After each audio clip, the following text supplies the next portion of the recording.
बिस्मिल्लाहिर्रहमानिर्रहीम। आज हम चिकन का आलू गोश्त बना रहे हैं कौरमा स्टाइल से। तो चलते हैं अपनी रेसिपी की तरफ। एक कढ़ाई में हमने 1 कप ऑयल लिया है। 2 लार्ज साइज़ की प्याज को हमने बारीक काट लिया था। प्याज को हम ब्राउन कर लेंगे। ये रेसिपी हम आधा किलो गोश्त और आधा किलो आलू से बना रहे हैं। आप चाहे तो इसे कम या ज़्यादा भी कर सकते हैं। प्याज हमारी ब्राउन हो गई है। अब हम इसमें चिकन ऐड करेंगे और प्याज के साथ हम इसकी अच्छी तरह भुनाई करेंगे।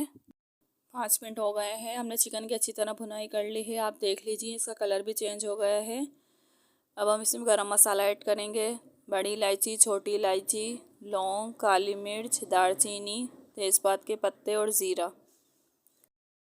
अब 2 टेबल स्पून भरकर हम इसमें अदरक लहसुन का पेस्ट ऐड करेंगे और 2 से 3 मिनट इसकी भी भुनाई करेंगे चिकन के साथ। अब एक लार्ज साइज़ का टमाटर हम इसमें ऐड करेंगे। 2 से 3 मिनट हम टमाटर को पकाएंगे। टमाटर भी हमारे नरम हो चुके हैं। अब हम इसमें मसाले ऐड करेंगे। 1 टीस्पून हमने पिसी हुई मिर्च ली है। 1 टीस्पून हमने हल्दी ली है। 1 टीस्पून पिसा हुआ धनिया और अपने टेस्ट के हिसाब से हम इसमें नमक ऐड करेंगे। अब मसालों की हम चिकन के साथ भुनाई करेंगे।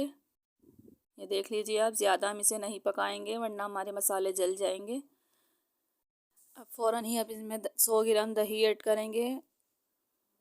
प्याज को हमने निकाला नहीं था। ये देख लीजिए आप, प्याज भी हमारी इसके साथ ही मसाले के साथ घुल गई है और माशाल्लाह कलर भी आप देख लीजिए कितना अच्छा कलर इसका आया है। अब हम इसमें आलू ऐड करेंगे और इसके साथ ही हम इसमें 10 से 12 हरी मिर्ची ऐड करेंगे।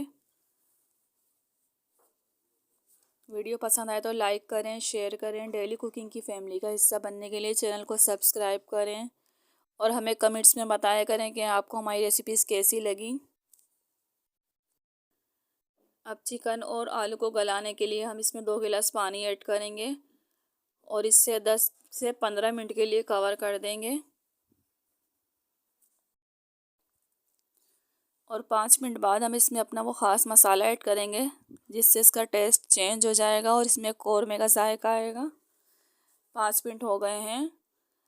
अब हम इसमें पिसा हुआ जायफल जावित्री ऐड करेंगे और इसे फिर कवर कर देंगे। 10 मिनट हो गए हैं, चलते हैं अपनी रेसिपी की तरफ। आलू चिकन का गोश्त हमारा तैयार हो चुका है, आप देख लीजिए। अब हम इसमें बारीक कटा हुआ हरा धनिया ऐड करेंगे। अब हम डिश आउट करके आपको इसका फाइनल लुक दिखाएंगे। आप अगर इसमें शोरबा ऐड नहीं करना चाहते तो आप 1 गिलास पानी ऐड करें और अगर शोरबा रखना चाहते हैं तो फिर आपको 2 गिलास पानी ऐड करना पड़ेगा क्योंकि इससे आलू और गोश्त भी गलेगा। इस रेसिपी के साथ आप अगर तंदूर की रोटी सर्व करें तो इसका मज़ा दोबाला हो जाएगा इंशाल्लाह।